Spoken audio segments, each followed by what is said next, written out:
Hello friends, welcome to my YouTube channel. हमने पहले पढ़ा salient feature of Indian constitution के बारे में, जिसमें हमने चैप्टर 1 में पढ़ा उसकी फाउंडेशन के बारे में और यहाँ पे कौन सी सिस्टम की गवर्नमेंट चलती है, वो सारी फीचर्स के बारे में हमने स्टडी की। अब हम डिस्कस करेंगे पार्ट 2 में चैप्टर 3, जिसमें हम डिस्कस करेंगे फंडामेंटल इसके राइट्स और ड्यूटी के बारे में। कॉन्स्टिट्यूशन हमें कौन कौन से राइट्स देता है और कौन कौन सी ड्यूटी देता है। और चैप्टर 4 में पढ़ेंगे हम स्पेशल प्रोविज़न के बारे में कि कौन कौन सी स्पेशल प्रोविज़न इसमें हमें मिली हुई है। तो सबसे पहले हम करते हैं डिस्कस फंडामेंटल राइट्स के बारे में। इंडियन कॉन्स्टिट्यूशन के 3rd पार्ट में फंडामेंटल हमें कॉन्स्टिट्यूशन हमारा 6 फंडामेंटल राइट्स की गारंटी देता है। सारे सिटीज़न को, ऑल इंडियन सिटीज़न को ये 6 फंडामेंटल राइट्स की गारंटी देता है। और जो ये राइट्स हैं इसका इसका मतलब क्या था, ये पॉलिटिकल डेमोक्रेसी के आइडिया को प्रमोट करते हैं। ये सारे राइट्स, इसका मेन मकसद क्या था कि इंडिया में पॉलिटिकल डेमोक्रेसी बनी रहे। तो अब हम डिस्कस करेंगे इसकी नेचर के बारे में। नेचर क्या है? सबसे पहला पॉइंट है जस्टिसिएबल, यानी कि ये जस्टिसिएबल है। जस्टिसिएबल क्या होता है कि अगर ये इनकी वायलेशन होती है, कहीं भी इसकी वायलेशन होती है तो हम कोर्ट में जा सकते हैं। अगर हम कोर्ट में जाएंगे तो कोर्ट क्या करेगी, कुछ रिट इशू करेगी। वो अलग अलग टाइप की रिट्स इशू होती है। कोर्ट सुओ मोटो भी ले सकती है एक्शन। तो इसका मतलब ये जस्टिसिएबल है, ये इन्फोर्स्ड है। अगर ये कहीं पे इसकी वायलेशन हो रही है तो हम डायरेक्ट कोर्ट में जा सकते हैं, हाई कोर्ट में भी जा सकते हैं और सुप्रीम कोर्ट में भी जा सकते हैं। फॉर एग्ज़ाम्पल, अगर एग्ज़ाम्पल के बारे में पढ़ते हैं, अगर कोई हमें पब्लिक पार्क में एंटर करने को रोके, क्यों? बिकॉज हमारा कोई रिलीजन और है, क्योंकि हम किसी और रिलीजन से है या फिर हमारा डिफरेंट रिलीजन है कोई, तो हम कोर्ट में जा सकते हैं और कोर्ट उनको क्या ऑर्डर देगा कि हमें पब्लिक पार्क में एंट्री करने दे। वो हमारा फंडामेंटल राइट्स है। हमें इस लेवल पे हमारा डिस्क्रिमिनेशन नहीं हो सकता हमारे रिलीजन के लेवल पे। इसी तरह ही अगर कोई गवर्नमेंट स्कूल एक बच्चे को सिर्फ इसलिए एडमिट करने से रिफ्यूज़ कर दे क्योंकि उसकी कास्ट और रिलीजन कुछ और है, बिकॉज ऑफ देयर कास्ट और रिलीजन,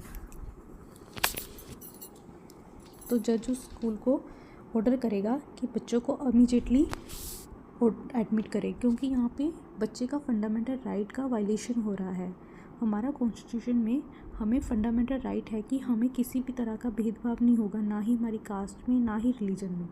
तो इसीलिए यहाँ पे इसका वायलेशन होने के बाद हम कोर्ट में जा सकते हैं। अगर तीसरा एग्जांपल ये है कि जैसे कि अगर हम 14 साल से कम बच्चे को, कोई फैक्ट्री ओनर है, किसी डेंजरस कंडीशन में काम करवा रहा है, तो वे उस बच्चे की फंडामेंटल राइट की वायलेशन है। और 2016 के बाद तो अब 14 साल से कम बच्चों को एम्प्लॉयमेंट करना ही बैन कर दिया है। अब अकेली डेंजरस कंडीशन में नहीं, लाइक जैसे कोई ढाबा होता है, कोई रेस्टोरेंट होता है, होटल होता है, वहाँ पे अगर छोटा बच्चा काम करता दिख रहा है तो उसकी फंडामेंटल राइट्स की वायलेशन है। अगर वो कोर्ट में जाएगा तो वहाँ पे कोर्ट उसको उसके फंडामेंटल राइट्स की प्रोटेक्शन करेगी, यानी कि ये जस्टिसिएबल है। इसको इन्फोर्स होते हैं। अब इसकी सेकंड नेचर क्या है कि अब्सोल्यूट नहीं है, पर जस्टिसिएबल तो है पर अब्सोल्यूट नहीं है। अब्सोल्यूट का मतलब क्या होता है कि इनकी लिमिट्स है। ये ऐसे नहीं भी कोई भी कुछ भी कर लेगा, इसमें कुछ रीज़नेबल रिस्ट्रिक्शंस होती हैं। हम अपने फंडामेंटल राइट्स को इंजॉय कर सकते हैं, लेकिन कुछ रिस्ट्रिक्शन के साथ में। और रिस्ट्रिक्शंस का बेस क्या होता है?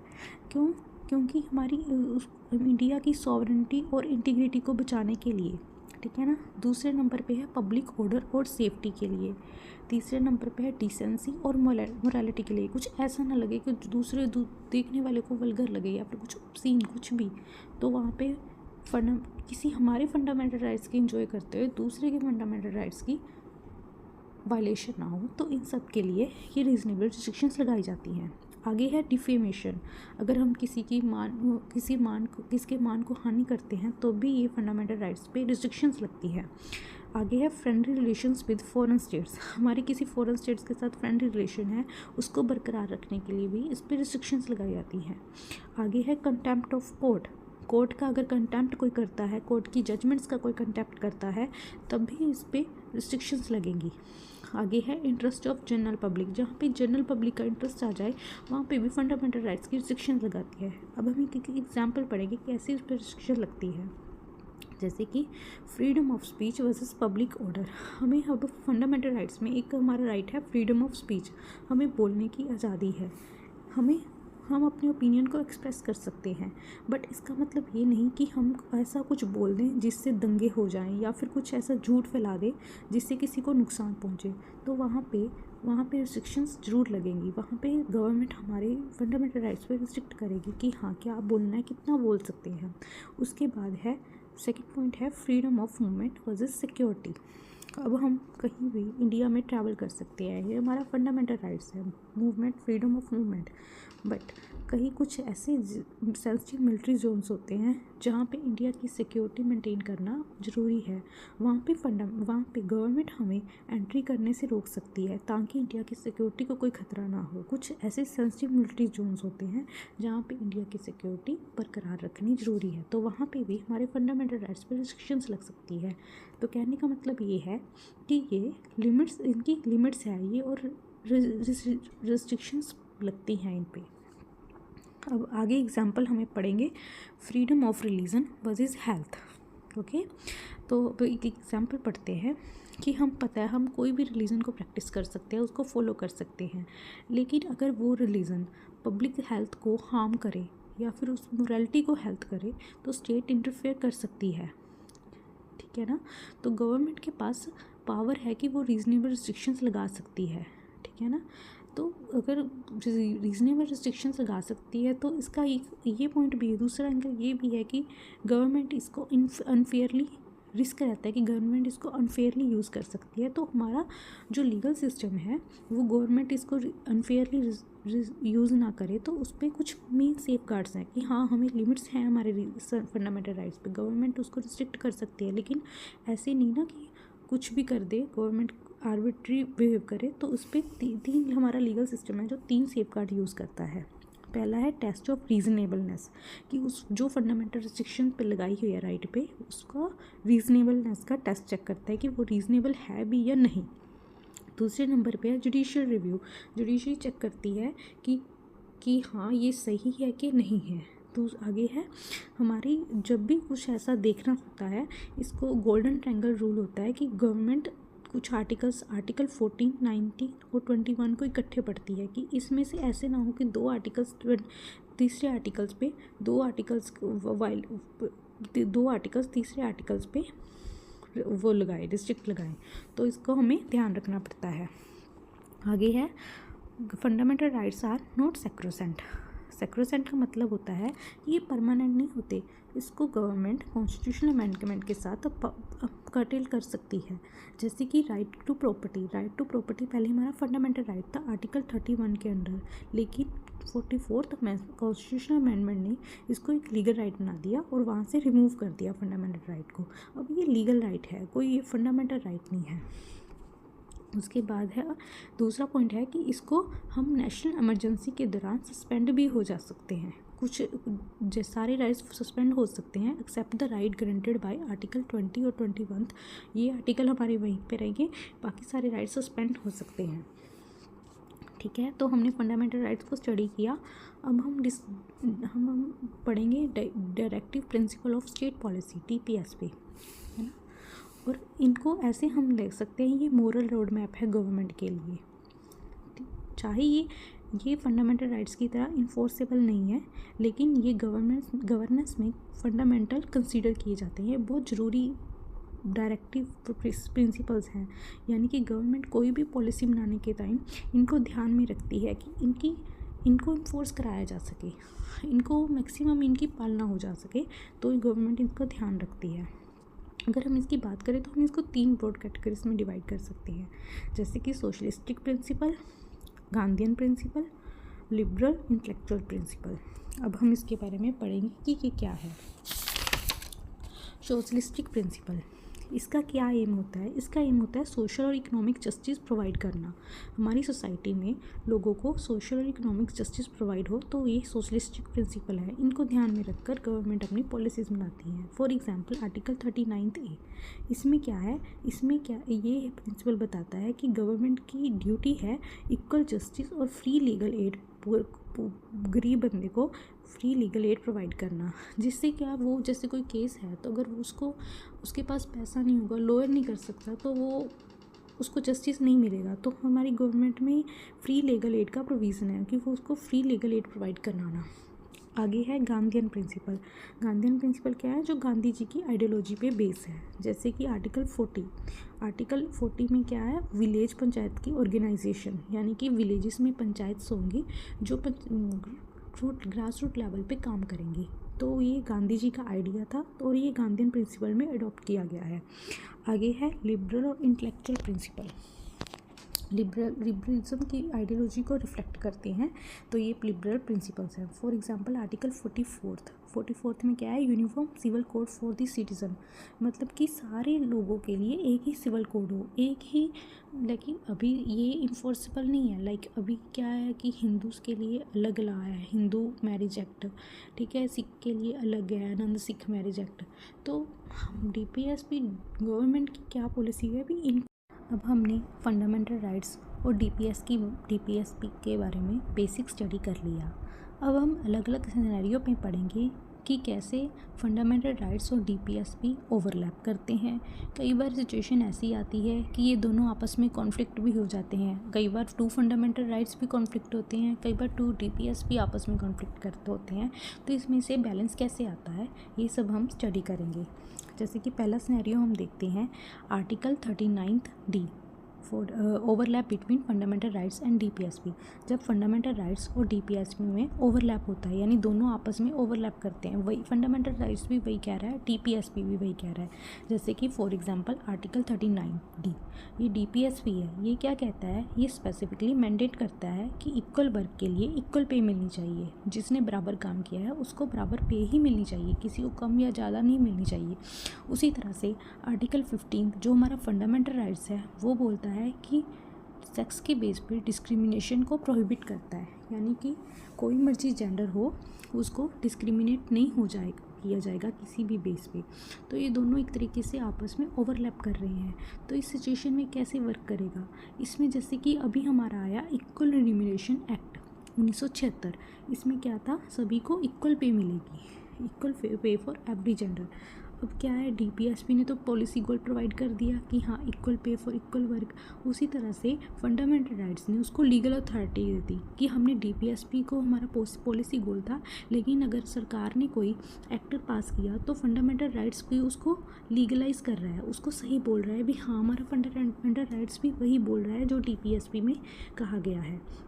जैसे कि एक केस था Randhir Singh versus union of India. इसमें सुप्रीम कोर्ट ने क्या कहा था कि चाहे equal pay for equal work हमारी फंडामेंटल राइट्स अलग से नहीं लिखा गया, एक स्पेसिफिकली मेंशन नहीं है कि हाँ equal pay for equal work मिलेगा, लेकिन ये हमारा कॉन्स्टिट्यूशन गोल है जो कि हमें DPSP में दिख रहा है। तो इसको हम आर्टिकल 14 के थ्रू यूज़ करके इन्फोर्स करा सकते हैं। इसको हम इन्फोर्स किया जा सकता है। अब ये लीगली सही हो गया है।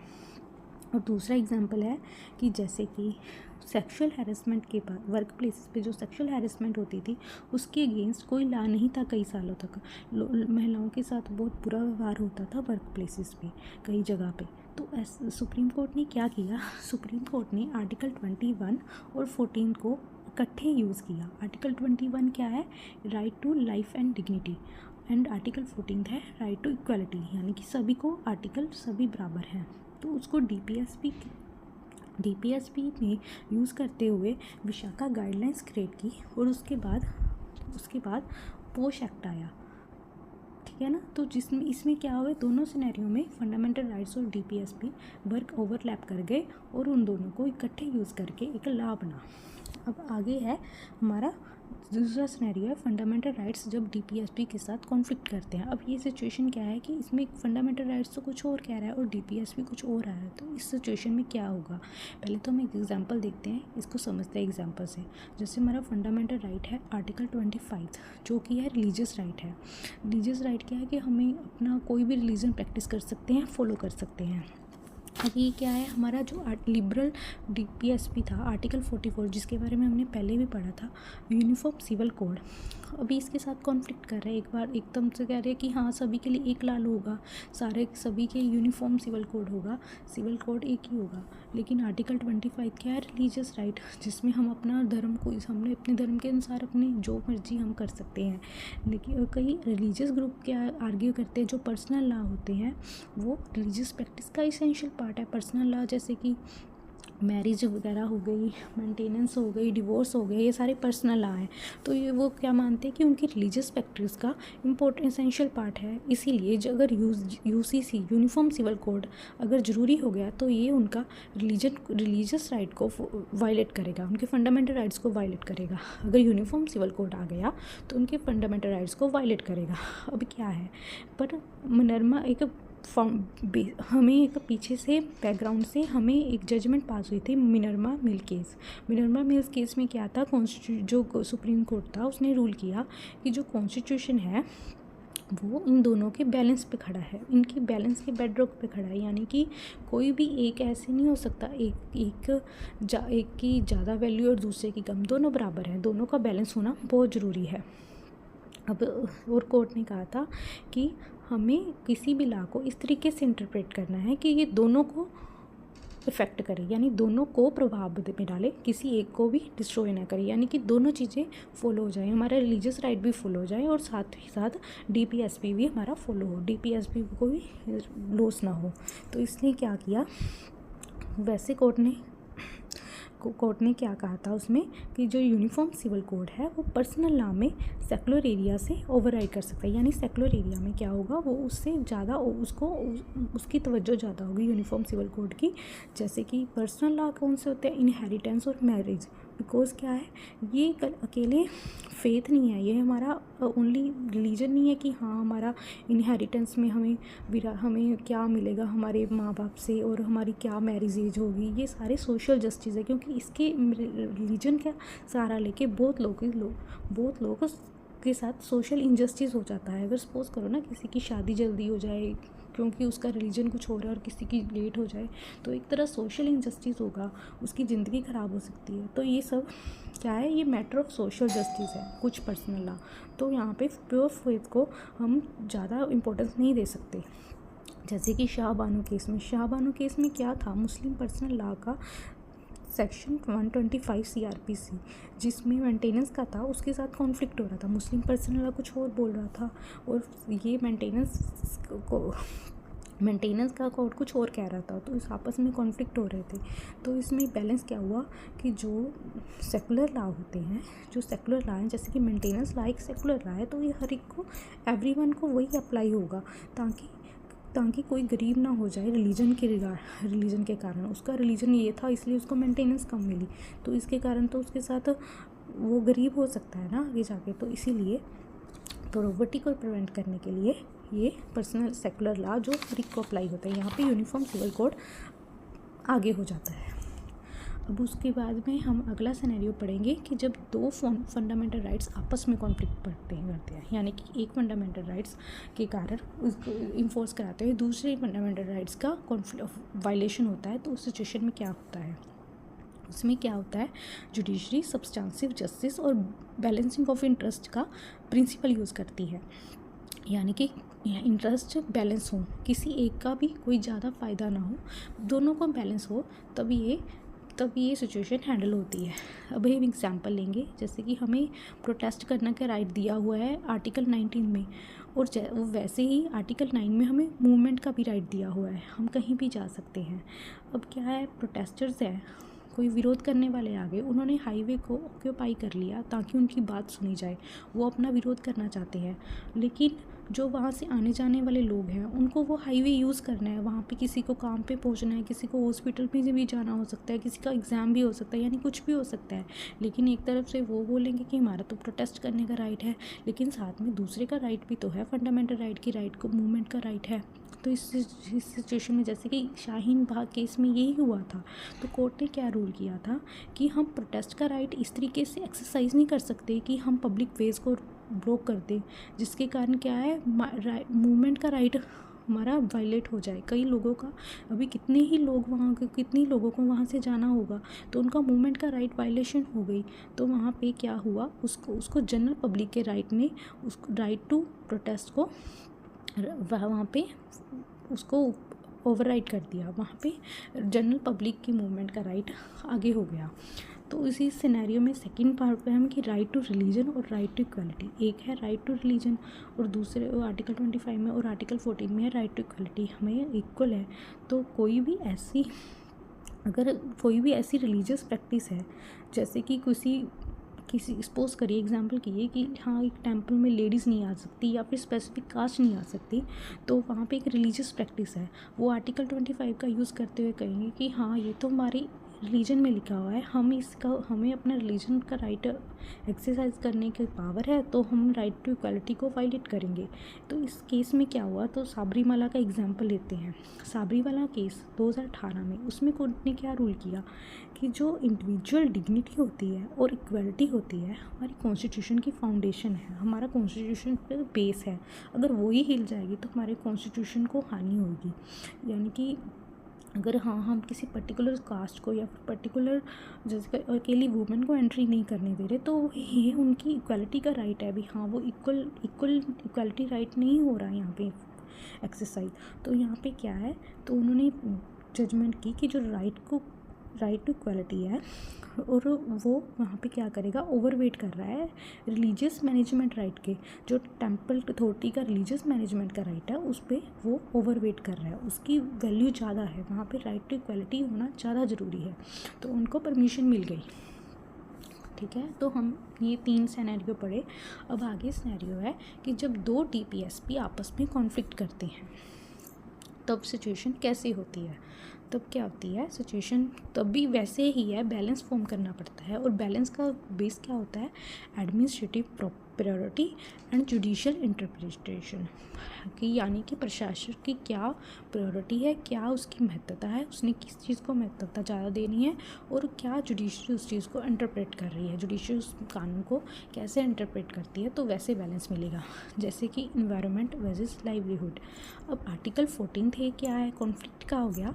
आर्टिकल 14 थे ये है कि हमारा इन्वायरमेंट प्रोटेक्ट होना चाहिए, वो बोलता है कि हमें इन्वायरमेंट को प्रोटेक्ट करना है, ये वन ऑफ द DPSP है। और वैसे ही सिमिलर एक आर्टिकल 43 है, जो वो भी DPSP है, वो क्या बोलता है कि हाँ सभी वर्कर को वर्क मिलना चाहिए और उनको रोज़ दिहाड़ी मिलनी चाहिए, कि हाँ उनको उनका राइट है कि हमें भारत के हर नागरिक को जो काम करने के योग्य है उनको काम प्रोवाइड करना है, ये वन ऑफ द DPSP है। तब क्या होगा, अब वहाँ पे एक पोल्यूटिंग फैक्ट्री है, अब क्या है वो इन्वायरमेंट को क्या कहते हैं, अगर उसको बंद कर देंगे तो इससे कोई इन्वायरमेंट को हेल्प हो जाएगी, हमारा इन्वायरमेंट प्रोटेक्ट हो जाएगा, पर साथ ही कई लोग ही उस पर अनएम्प्लॉय हो जाएंगे, कईयों का रोज़गार छीन जाएगा। तो इनमें से उनका आर्टिकल 43 जो DPSP है सरकार का, उसमें सरकार फेल हो जाएगी, लेकिन आर्टिकल 48 जीत जाएगा।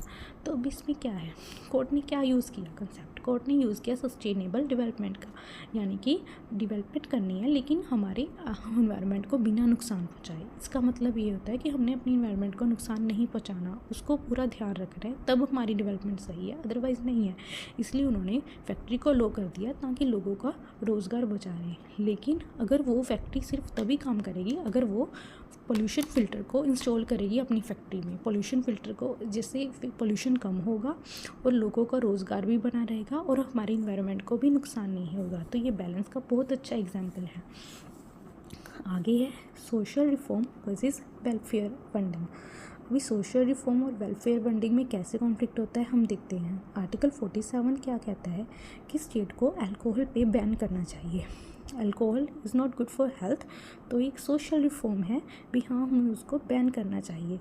और पर लेकिन इसके साथ ही अगर आर्टिकल 41 और 45 को पढ़ते हैं, उसमें क्या है कि राइट टू वर्क और राइट टू एजुकेशन राइट है, जिसके लिए सरकार को पैसा भी चाहिए ताकि ये दोनों आर्टिकल्स, ये दोनों राइट्स हमारे एक्सरसाइज हो सके, लोग इसको एंजॉय कर सकें। तब जो अल्कोहल टैक्स होता है वो गवर्नमेंट का ह्यूज रेवेन्यू सोर्स होता है, जिससे लोग कई वेलफेयर फंडिंग कर सकती है सरकारें। तो इसमें क्या हुआ, इसका बैलेंस क्या था कि स्टेट गवर्नमेंट ने अपनी डिसाइड की प्रायोरिटी अपनी इकोनॉमिक कैपेसिटी के बेस पे उन्होंने अपनी प्रायोरिटी डिसाइड की। कईयों की कैपेसिटी होगी कि वो हाँ इसको रेवेन्यू को इग्नोर करके वो सोशल रिफॉर्म करे, अल्कोहल को बैन करे, और कईयों के पास शायद फंडिंग की कमी हो, इसीलिए उनको ये बैन नहीं कर सकते। कईयों ने रेवेन्यू को चूज़ किया, जैसे कि फॉर एग्जांपल बिहार ने सोशल रिफॉर्म चूज़ किया, उन्होंने बैन कर दिया इसको अल्कोहल को, जबकि पंजाब ने अपने रेवेन्यू को चूज़ किया ताकि वो अपनी वेलफेयर स्कीम को फंड कर सके। तो इन्होंने आपस में ही उन्होंने अपनी प्रायोरिटी के हिसाब से बैलेंस किया इसको। अब हमने डीपीएसपी के बारे में पढ़ लिया, फंडामेंटल राइट्स के बारे में भी पढ़ लिया। तो अब हम पढ़ते हैं फंडामेंटल ड्यूटीज़ के बारे में।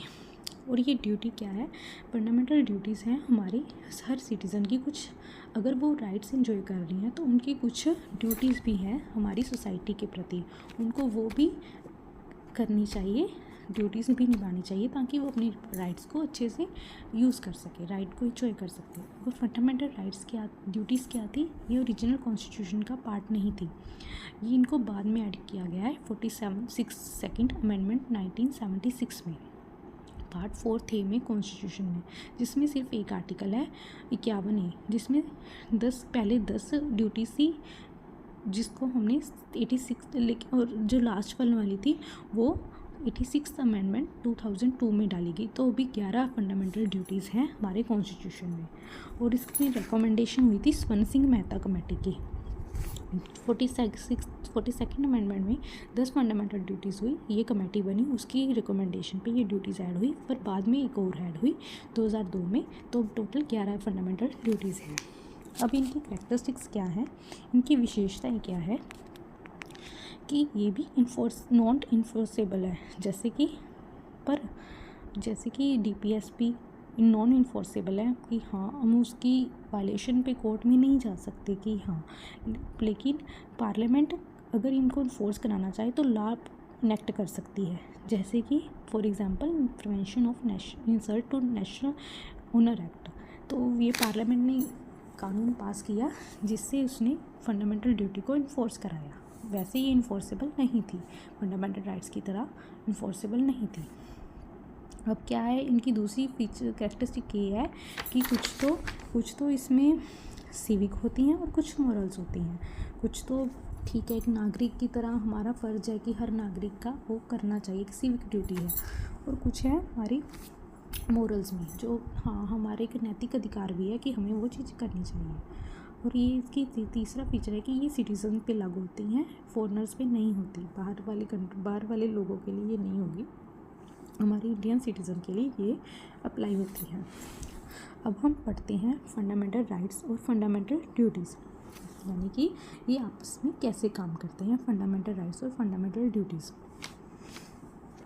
अब देखते हैं, हमें ये तो पता लग गया कि फंडामेंटल राइट्स एब्सोल्यूट नहीं है, इस पर रीजनेबल रिस्ट्रिक्शंस गवर्नमेंट लगा सकती है, कुछ उनका बेसिस है उस पर उधार पे लगा सकती है। तो कोर्ट क्या करती है, अगर कोई भी रिस्ट्रिक्शन लगती है तो वो आर्टिकल 51A जिसमें फंडामेंटल ड्यूटीज़ है उसको देखती है कि अगर ये रिस्ट्रिक्शन रीजनेबल है भी या नहीं, मतलब कि उसको सहारा लेके वो देखती हैं कि जो रिस्ट्रिक्शन लगाई है कि नहीं, जुडिशरी अपना रिव्यू देते टाइम ये देखती है। अब जैसे कि ठीक है, अब टेक्निकली फंडामेंटल राइट्स की ज़्यादा लीगल स्टैंडिंग है, मतलब इसकी ज़्यादा वैल्यू है। क्योंकि ये तो जस्टिसेबल है ना, अगर ये वायलेशन होती है तो हम वहाँ पे कोर्ट में जा सकते हैं। लेकिन कुछ केसेस में सुप्रीम कोर्ट ने, जैसे एक AIIMS student union versus AIIMS case में क्या कहा था, भी फंडामेंटल ड्यूटीज़ भी उतनी ही इम्पोर्टेंट है, ठीक ठीक है ना, क्योंकि ये क्या है, अगर कोई भी कानून पास होता है या फिर कोई भी एग्जीक्यूटिव एक्शन होता है, जैसे कि वो रिस्ट्रिक्शन लगाती है फंडामेंटल राइट्स पे, तो उसकी कॉन्स्टिट्यूशनल वैलिडिटी इसको डिटरमाइन करने के लिए ये फंडामेंटल ड्यूटीज़ उसकी एक हेल्प का काम करती है। उनको हम देख सकते हैं कि हाँ फंडामेंटल ड्यूटीज़ वे हमें भी कि सही है कि हाँ हमारी ड्यूटी भी है ना, कुछ हमारी ड्यूटी है कि हाँ हमें अपनी ड्यूटी निभानी है, तो हमारे राइट पे वो एक्शन होना चाहिए, फिर वो राइट पे रिस्ट्रिक्शन लगनी चाहिए। अब हम दूसरा सिनेरियो पर अब हम देखते हैं फंडामेंटल ड्यूटीज़ और डीपीएसपी का सिनेरियो। ज़्यादातर केसों में फंडामेंटल ड्यूटीज़ और डीपीएसपी इकट्ठे काम करते हैं। जुडिशरी इन दोनों को यूज़ करती है किसी भी लॉ को इंटरप्रेट करने के लिए। उस लॉ की लीगलिटी चेक करने के लिए इन दोनों को यूज़ किया जाता है, ताकि देखा जा सके कि हाँ वो लॉ लीगली सही है या नहीं। अगर कोई लॉ चैलेंज होता है तो डीपीएसपी देखती है कि ये तो कोर्ट देखती है कि ये डीपीएसपी और फंडामेंटल ड्यूटी को फुलफ़िल कर रहा है या नहीं। फॉर एग्ज़ाम्पल, अगर किसी डीपीएसपी को फुलफ़िल करने के लिए सरकार ने कोई कानून पास किया है, तो कोर्ट देखेगी कि ये फंडामेंटल ड्यूटीज़ को भी अपहोल्ड कर रहा है कि नहीं, कि यानी कि वो नागरिक की फंडामेंटल ड्यूटी भी है, तो वो डीपीएसपी सही हो जाएगा। तो इस तरीके से ये दोनों एक दूसरे के राइवल नहीं है, ये कोलैबोरेटिव टूल है, ये जो इकट्ठे काम करते हैं किसी भी लॉ को इंटरप्रेट करने के लिए। इन दोनों को देखा जाता है। हम एग्जांपल लेते हैं कि स्टेट ने रिवर को क्लीन करने का लॉ पास किया, तो अगर वो जो लॉ है वो तभी फेल हो जाएगा अगर सिटीजन्स ने उस रिवर में वेस्ट को डंप करना शुरू कर दिया। अगर कंटिन्यू रखेंगे तो उस लॉ की कोई महत्वता नहीं रह जा सकती, और को जो ड्यूटी है वो लॉ को जस्टिफाई करती है और स्टेट के लिए ईजी कर देती है कि वो इसको इन्फोर्स करे। अब स्टेट ऑफ गुजरात और मिर्ज़ापुर मोती कुरैशी गसाव जमात का केस था, जिसमें सुप्रीम कोर्ट ने क्या कहा कि किसी भी रिस्ट्रिक्शन को, कोई भी रिस्ट्रिक्शन है किसी भी टाइप की, उसको हम फंडामेंटल राइट्स, ड्यूटीज़ और डीपीएसपी इकट्ठा करके उसकी यार्डस्टिक पे टेस्ट कर सकते हैं कि हाँ ये फंडामेंटल ड्यूटीज़ को भी फुलफ़िल कर रहा है और डीपीएसपी को कर रहा है, दोनों को इकट्ठे कर रहा है, तो वो लॉ सही है, वो रिस्ट्रिक्शन सही है। उसके बाद हमारा अगला पॉइंट है सेकुलर स्टेट, यानी कि धर्मनिरपेक्ष स्टेट। हमारे स्टेट का कोई भी पर्टिकुलर रिलीजन नहीं है, कोई भी उसका ऑफिशियल रिलीजन नहीं है। उस जो वर्ड सेकुलर है, चाहे वो 42वीं अमेंडमेंट एक्ट 1976 के द्वारा हमारे प्रियम्बल में ऐड किया गया है, लेकिन सुप्रीम कोर्ट ने ये रूलिंग दी है कि जो सेकुलरिज्म है वो हमारी बेसिक स्ट्रक्चर का पार्ट है। बेसिक स्ट्रक्चर का पार्ट यानी कि इसको हम अमेंड नहीं कर सकते। हमारे इंडिया का करैक्टर यही रहेगा कि वो एक सेकुलर स्टेट है, उसका कोई भी अपना ऑफिशियल कोई धर्म नहीं है, वो किसी भी पर्टिकुलर रिलीजन को ज़्यादा महत्व नहीं देगा किसी और के कंपैरेटिव में। अब हम इसको कंसेप्ट को देखते हैं कि हमारा जो सेकुलरिज्म का कंसेप्ट है वो कैसा कंसेप्ट है। अगर हम वेस्टर्न मॉडल की करें बात, तो वहाँ पे नेगेटिव कंसेप्ट है, वहाँ पे धर्म को एक नेगेटिव तरीके से देखा जाता है। लेकिन यहाँ पे जो हमारा इंडिया है वहाँ पे उसका कंसेप्ट पॉजिटिव कंसेप्ट है, वो इसको पॉजिटिव तरीके से लेकर चलते हैं। गवर्नमेंट किसी भी रिलीजन को इग्नोर नहीं करते, वो ये नहीं करते कि हाँ ये तो रिलीजन है आपका, आप देखो। इसके अलावा इसके बिना वो तो उसको रिकॉग्नाइज़ करते हैं कि जो सिटीजन्स हैं, हमारे यहाँ के नागरिक हैं, वो रिलीजन उनका एक डीप पार्ट है, वो इसके बिना नहीं रह सकते। हम देखें भी तो हम सबकी लाइफ का एक इम्पोर्टेंट पार्ट है रिलीजन, इसके बिना हम कुछ भी नहीं है। और वो एक गवर्नमेंट है, वो उसको मानती है और अपना एक्टिवली वर्क भी करती है कि सारे रिलीजन हमारे, क्योंकि इंडिया एक मल्टी रिलीजियस कंट्री है, तो वहाँ पे पीसफुली और फेयरली एग्जिस्ट करें, किसी भी रिलीजन को दूसरे रिलीजन के कंपैरेटिव में ज़्यादा तवज्जो ना मिले, सभी रिलीजन बराबर हैं और सारे इकट्ठे अपनी शांति से रहें, सारे धर्मों के लोग। अब इसके कोर पिलर्स क्या हैं? ये 3 कोर पिलर्स हैं इसके। एक तो पहला है न्यूट्रलिटी, नॉट हॉस्टिलिटी, जो हमने ऊपर भी कहा था कि ये किसी भी धर्म के विरुद्ध नहीं है, एक न्यूट्रल अप्रोच रखती है, किसी की प्रति हॉस्टाइल नेचर नहीं है हमारे इंडियन गवर्नमेंट का। दूसरे नंबर पे है स्टेट इंटरवेंशन, यानी कि अगर किसी रिलीजन में कोई सोशल एविल है तो उसको वो करेक्ट कर सकती है इंटरवेन करके, जिसके कारण हमारे दूसरे फंडामेंटल राइट्स को हानि पहुंच रही है। तो स्टेट उसमें इंटरवेन करके रिलीजन में वो उसको करेक्ट कर सकती है। ऐसी नहीं कि उससे बिल्कुल सेपरेट है, वो रिलीजन में इंटरफेयर कर सकती है पॉजिटिव तरीके से। जैसे कि उसने सरकार ने अनटचेबिलिटी को बैन किया हुआ है, छुआछूत को, जो कि एक बहुत बड़ा एविल था रिलीजन के नाम पे भी। हाँ, वो इसको टच नहीं करना, उसको टच नहीं करना, तो ये एक सोशल एविल था, तो स्टेट ने इसको इंटरवीन करके करेक्ट किया। तीसरे नंबर पे फाइनेंशियल सपोर्ट, कि स्टेट फाइनेंशियल एड भी प्रोवाइड करती है रिलीजियस इंस्टीट्यूट को, ताकि वो अपने कल्चर को प्रिजर्व कर सके। अब हम देखेंगे इसकी एग्जांपल्स कि कैसे इसका पॉजिटिव कंसेप्ट कैसे इम्प्लीमेंट होता है हमारी इंडिया में, कि हम कहते हैं ना पॉजिटिव कंसेप्ट है वो कैसे है। जैसे कि पहले एग्जांपल हम देखते हैं कि जो सरकार है वो खालसा स्कूल है, जो कि सिख रिलीजन के, बेसिकली सिख रिलीजन वहाँ पे स्टडी होती है। इसके अलावा मदरसा जहाँ पे मुस्लिम रिलीजन की स्टडी होती है, उनको फाइनेंशियल ग्रांट प्रोवाइड करती है। क्यों करती हैं? ताकि जो ये माइनर कम्युनिटीज़ हैं तो ये अपना कल्चर को प्रिजर्व कर सकें, इनके कल्चर को कोई कल नुकसान ना पहुँचे, क्योंकि ये माइनर ग्रुप है हमारी इंडिया में। दूसरे नंबर पे हम देखते हैं कि जैसे भी कोई रिलीजियस गैदरिंग होती है जहाँ पे बहुत ज़्यादा क्राउड होता है, जैसे कि कुंभ का मेला और गुरुपुरब का मेला, जब भी वहाँ पे इकट्ठा होता है तो गवर्नमेंट क्या करती है, लोगों की money, public tax money spend करती है। किस पे करती है? ताकि वहाँ पे रोड्स बन सके, टेम्पररी रोड्स बन सके, सिक्योरिटी प्रोवाइड हो सके और हेल्थ क्लिनिक सेटअप हो सके, ये सब प्रोवाइड हो सके। क्यों करती हैं? ताकि जो वहाँ पे लोग अपना वर्शिप कर रहे हैं, अपना वर्शिप का राइट एक्सरसाइज कर रहे हैं, उनको प्रोटेक्ट कर सके, ताकि उनकी ज़िंदगियाँ, उनको कल कोई नुकसान ना हो, वहाँ पे लॉ एंड ऑर्डर की कोई प्रॉब्लम ना हो जाए। तो ये सब सरकार करती है। इसके अलावा जैसे सरकार ने इंटरवेन करके क्या किया, लॉ पास किया, और जो सुप्रीम कोर्ट ने उसने ऑर्डर पास किया कि जो साबरीमाला केस है उसमें वुमेन को एंट्री करने के अलाउ किया, क्योंकि उस वहाँ पे वुमेन को एंट्री नहीं करने दे रहे थे पहले टेंपल में। लेकिन इस केस में सरकार ने इंटरवेन करते हुए वहाँ की एंट्री को अलाउ किया, वहाँ पे वुमेन की। इस तरीके से सरकार ने अपनी पॉजिटिव ड्यूटी निभाई, ताकि रिलीजन को इस तरीके से प्रैक्टिस किया जा सके, ताकि यहाँ पे हर बंदों की, हर इंडिविजुअल की डिग्निटी को मेंटेन किया जा सके, वहाँ पे रिस्पेक्ट बनी रहे, किसी एक को भी ज़्यादा फ़ायदा या नुकसान ना हो।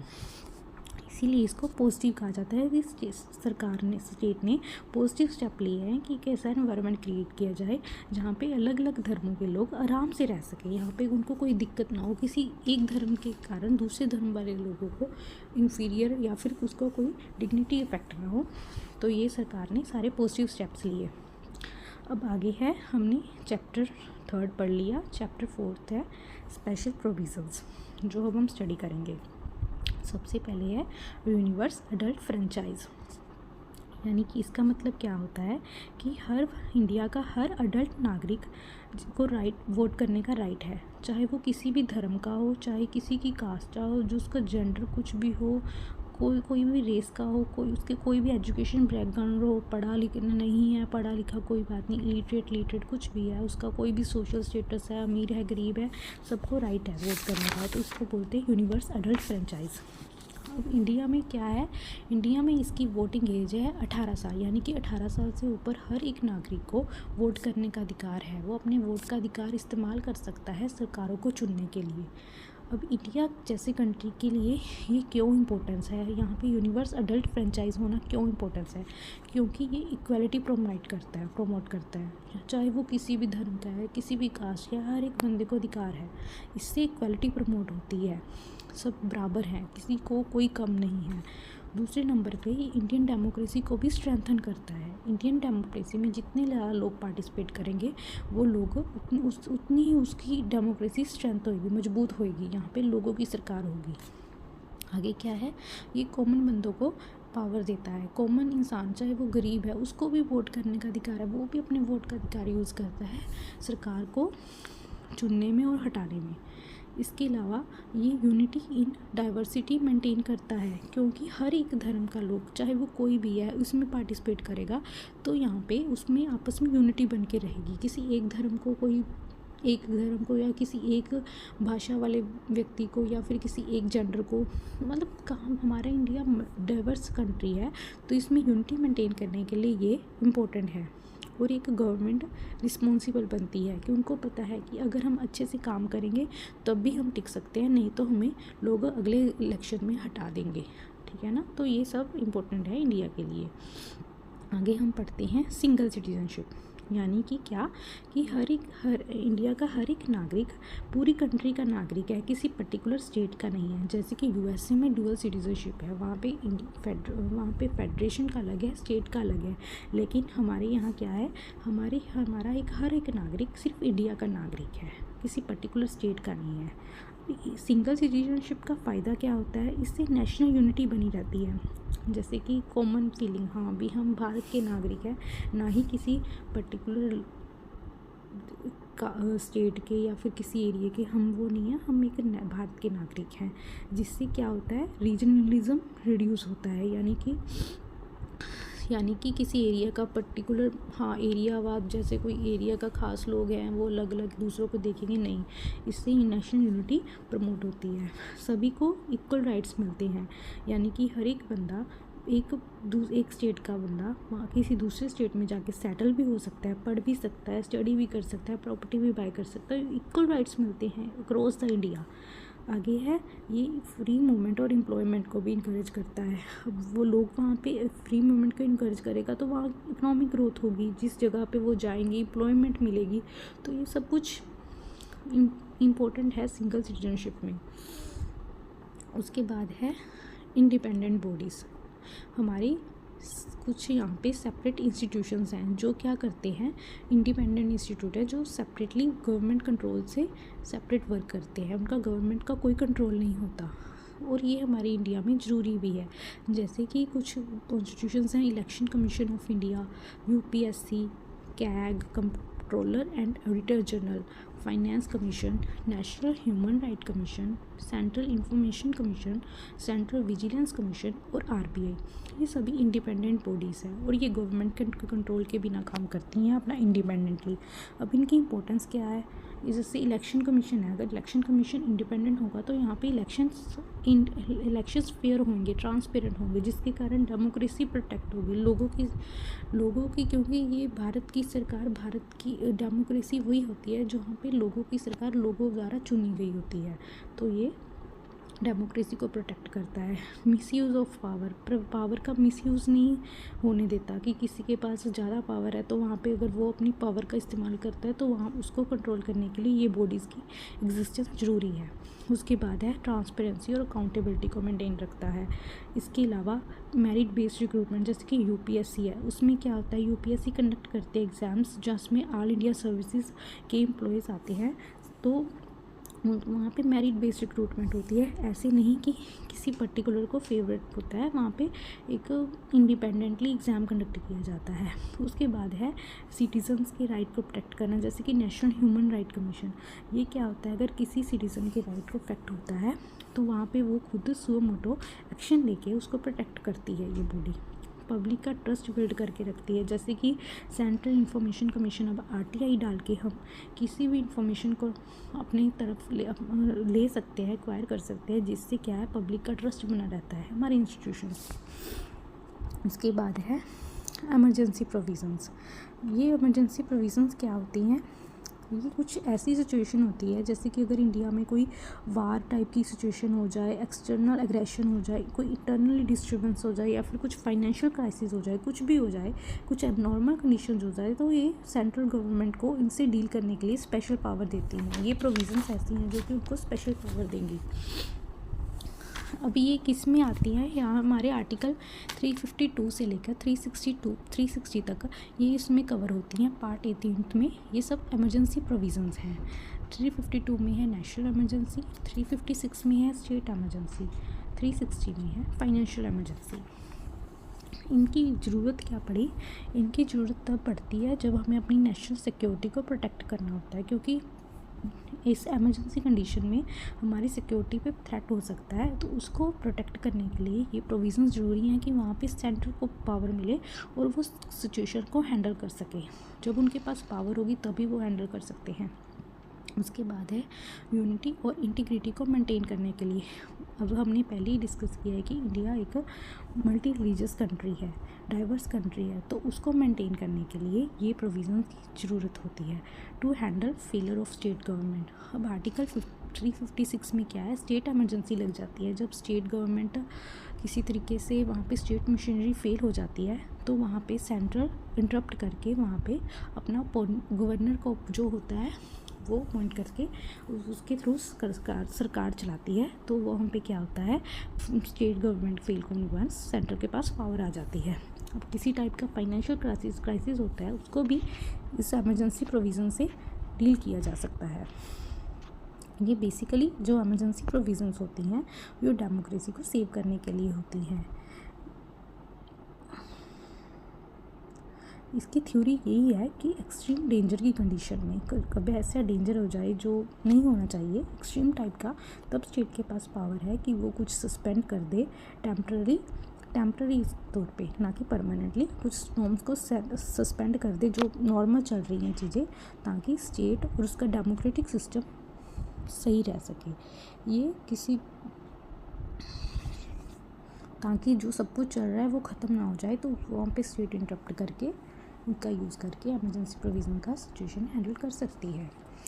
अब हम आगे पढ़ते हैं थ्री टायर गवर्नमेंट यानी कि गवर्नमेंट के तीन टाइप, जो हमने पहले तो पढ़ा था फेडरल में तो वही है ना कि सेंटर में भी सरकार है और स्टेट में भी। लेकिन थर्ड टायर क्या होता है, थर्ड टायर होता है लोकल गवर्नमेंट, जैसे कि विलेजेस में होती हैं पंचायत और अर्बन एरिया में होते हैं म्यूनसिपैलिटीज़। ये सब ये क्या है, थर्ड टायर है। ये किसके लिए डिज़ाइन की गई है, ताकि जो छोटे से छोटे विलेज तक हमारी गवर्नेंस पहुंच सके, वहाँ पे सिस्टम से काम चल सके, सिस्टम एडमिनिस्ट्रेशन सही ढंग से हो सके, तो वो इसके लिए हमारा थर्ड टायर डिज़ाइन किया गया है। ये वैसे थर्ड टायर हमारा इंस्टीट्यूशनलाइज किया गया था, 2 अमेंडमेंट हुई थी, 73rd और 74th अमेंडमेंट 1992 में। वहाँ पे तब ये थर्ड टायर एग्जिस्टेंस में पहले भी था, लेकिन इंस्टीट्यूशनलाइज हुआ। इस अमेंडमेंट ने क्या कर दिया, डिसेंट्रलाइजेशन कर दी पावर की।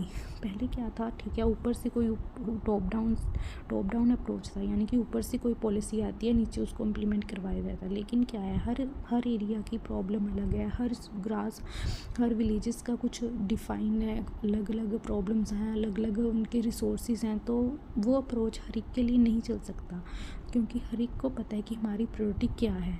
तो इसीलिए इसने पावर को डिसेंट्रलाइज कर दिया। ग्रास रूट पे जब गवर्नमेंट का एक टायर आ जाएगा तो वो वहाँ पे काम करेगा, अपनी प्रायोरिटी को डिसाइड करेगा। आगे है फाइनेंशियल ऑटोनॉमी। अब इसमें क्या हुआ, इसने स्टेट फाइनेंस कमीशन इस्टेब्लिश कर दिया, जो क्या करता है, वो लोकल बॉडी की फाइनेंशियल पोजीशन को रिव्यू करता है, यानी उसको कितनी ग्रांट्स की लोड है, उनके लिए कितना टैक्स होना चाहिए, वो सारा डिसाइड करेगा। इसने एक परमानेंट बॉडी बना दी, तो जिससे क्या है, उनकी एक फाइनेंशियल, जो लोकल गवर्नमेंट्स थी उनको फाइनेंशियली ऑटोनॉमी होगी, यानी उनके पास फाइनेंशियल पावर्स आ गई।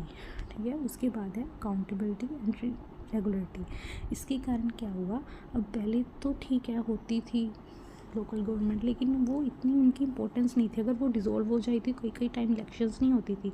लेकिन अब क्या है, अब ये अगर कोई लोकल बॉडी डिज़ोल्व होती है तो इलेक्शन 6 महीने में होनी ज़रूरी है। कॉन्स्टिट्यूशन में अमेंडमेंट के कारण इनको एक अलग से इंस्टीट्यूशनलाइज करने के कारण इनको इम्पोर्टेंस मिल गई और ये एक सिस्टम रेगुलर हो गया। अब हम देखें कि लोकल गवर्नमेंट का रोल क्या है इंडिया में, लोकल गवर्नमेंट क्यों ज़रूरी थी, क्योंकि पहला हम पढ़ते हैं इफ़ेक्टिव प्रॉब्लम सॉल्विंग के लिए। क्योंकि लोकल लोगों को अपनी प्रॉब्लम्स के बारे में ज़्यादा पता होता है, उनको पता है कि हमें क्या प्रॉब्लम है, उसका सल्यूशन क्या है, कहाँ पे पैसा स्पेंड होना चाहिए। ऐसे ना हो ना ऊपर से कहीं पैसा लगा दिया, लेकिन वो पैसे की ज़रूरत किसी और एरिया में थी, किसी और सेक्टर में थी, तो वो पैसा वेस्ट हो गया, क्योंकि लोकल लोगों की अलग नीड होगी। तो इसीलिए इससे प्रॉब्लम सॉल्विंग इफेक्टिव हो गई लोकल गवर्नमेंट के आने से। आगे है डेमोक्रेसी डिसेंट्रलाइजेशन। इसने क्या किया, लोगों को सिर्फ वोट करने के अलावा उनको डायरेक्टली डिसीज़न मेकिंग में पावर दे दी, पार्टिसिपेट करने का मौका दिया। लोकल लेवल पे अब क्या होगा, लोकल लेवल पे हमारी अप्रोच में ज़्यादा होगा, जो ये सरपंच होते हैं गांव में, या फिर शहरों में काउंसलर होते हैं, इन सबको हम अप्रोच जल्दी से कर सकते हैं, तो हमारी एक डिसीजन मेकिंग में पार्टिसिपेट करने का मौका मिला। आगे क्या है, मैनेजिंग द ह्यूज पॉपुलेशन। तो जैसे ये तो हमारी पॉपुलेशन बहुत ज़्यादा है, हमारा एरिया बहुत ज़्यादा है, तो इस सबको स्टेट गवर्नमेंट के लिए इम्पॉसिबल है कि वो ये सब एरिया जैसे कि सैनिटेशन, स्ट्रीट लाइटिंग और अलग अलग से कुछ ऐसे जो इनको संभालना उनके लिए फिज़िकली और एडमिनिस्ट्रेटिवली इम्पॉसिबल है। तो इसको पावर को डिवाइड करना ज़रूरी था पॉपुलेशन को मैनेज करने के लिए, क्योंकि हमारी इंडियन पॉपुलेशन बहुत ज़्यादा है। आगे है डायरेक्ट अकाउंटेबिलिटी।